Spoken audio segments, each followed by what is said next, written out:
Hello guys.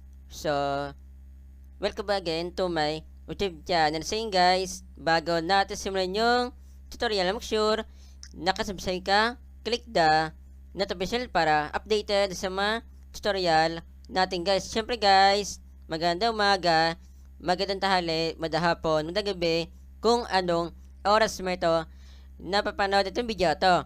Meron po sa inyo guys na i-share po na about po sa PC or laptop guys. Bibili ka ba ng brand new na PC or laptop or second hand po na PC or laptop guys? Paano ba ma-check po ng specs po guys para hindi po kayo maloko? Bago ko pa sa inyo guys na ituro po yung pag-check po ng tama po na specs po na bibilhin po yun na PC or laptop. Yung iba guys, ganito po yung ginagawa po. Una po, pumunta po sila sa this PC. Then, ito pong this PC na ito, right click po nila yan guys. Lalabas nga po guys yung specs po ng PC o laptop na bibilihin po nila. Then click po natin itong properties. Yan. Ayun na po guys, lumabas na po. Yan. Then yung iba naman po, ang ginagawa naman po, pupunta po sa settings. Para-odin po nyo ito guys para hindi po kayo maloko. Then punta po tayo dito sa system. Then, click po natin itong about. Similar din po sila ng pinuntahan ko po nakita po nyo, lumabas na po yung specs. Pero hindi po, alam po na karamihan po isa, hindi po ay yung tamang pa-check po ng specs po guys. Kasi nga po, pwede po siyang i-edit guys. Lalo na po sa mga mahilig po na bumili po dyan sa online, hindi po nakita po sa personal, pwede po kayong maloko dyan guys. Lalo na po sa mga wala po dyan alam sa mga nilalagay po na specs po sa loob po ng PC tsaka po sa laptop guys. Ang gagawin po natin dyan guys, pwede po natin guys na restart or shutdown guys. Bago po sa inyo guys na ituro po yan, isa-shutdown muna natin yung guys yan. Shutdown natin kasi pagkatapos po ng shutdown, then i-open po natin yung PC natin guys. Then meron po tayong bubuksan po doon para po makita po natin yung totoong specs po na nabibilhin po natin sa online o sa personal guys. Shutdown na po natin. Bago nga pala natin guys na shutdown po, ito po yung PC ko. Napakasimple lang po guys. Meron po siyang ABR, speaker, yan, keyboard, mouse. So, sa mga hindi pa po nakakalam guys, yan po yung PC ko. Sa mga dati po dyan na madalas na po manood po hanggang ngayon, alam na po nila guys yung itsura po ng PC ko. Shutdown na po natin.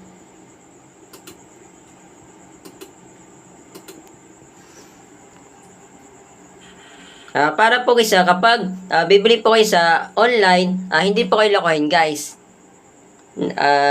Kasi guys, kapag sabi po yung gusto po nyo specs, edit lang po nila yan guys. Di sayang lang po yung pera po nyo guys.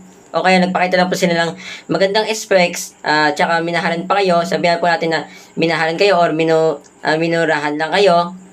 Sayang pa rin po yung pera nyo kung peke naman po yung nakalagay na specs guys. Kahit nasabihin po natin sa personal po, nakita po natin yung nilalagay po na gamit. Kung hindi naman po siya guys na totoong specs po yung pinakita po kapag binuksan po yung PC or laptop natin guys, baliwala pa rin po siya guys.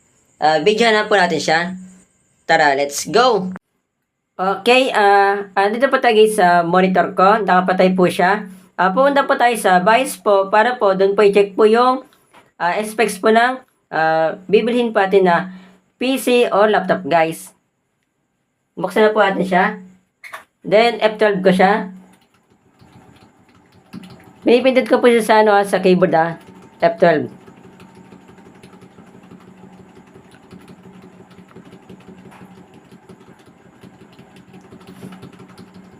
Nakita po nyo guys, lumabas po ay gigabyte. Iba-iba po yung version po ng motherboard po ng PC o laptop po natin sa akin po dahil nga po naka-gigabyte po, para po makapunta po sa BIOS, pinipindot ko po yung F12. Yan lang po yung i-click po nyo kung naka-gigabyte po kayo sa PC o laptop po nyo guys Kapag hindi po sa inyo guys na pinakita po yung bias po, magtaka na po kayo. Baka po kasi nakalagay po dun sa loob na yun guys hindi po totoong specs po. Baka in-edit lang po yung pinakita sa inyo guys na na specs po. Then, marami po siyang pamimilian. Click po natin itong enter setup. Okay, andito na po tayo. Nakita po nyo, gigabyte talaga po siya. Marami po pamimilian po dyan. Punta po tayo dito sa system info. Nakita po nyo yung specs po ng PC ko. Kung dun sa pinakita ko po sa inyo na specs ay same lang din po sila. Ibig sabihin po, hindi po in-edit po yung specs po ng PC ko. Ibig sabihin, hindi po nalo guys. Dito lang po nyo i-check po sa sa bias po para po hindi po ay maloko. Lalo na guys kung sa online po kayo bibili tapos nabili nyo pa po ay second hand lang, di ba?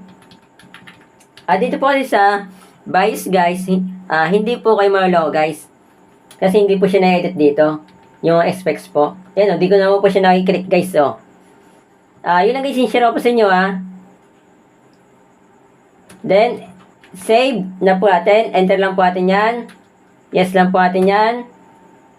Pa-share po ito mismong video sa kakalain nyo guys na bibili po ng brand new or second hand sa personal man yan or sa online para po hindi po sila maloko guys kapag bibili po sila guys kahit na hindi po nyo kakilala guys basta bibili po ng brand new or second hand para po hindi po maloko kapag sinari niya ito mismong video dadami itong views mas madami tayong natulunata yun lang po, sad po.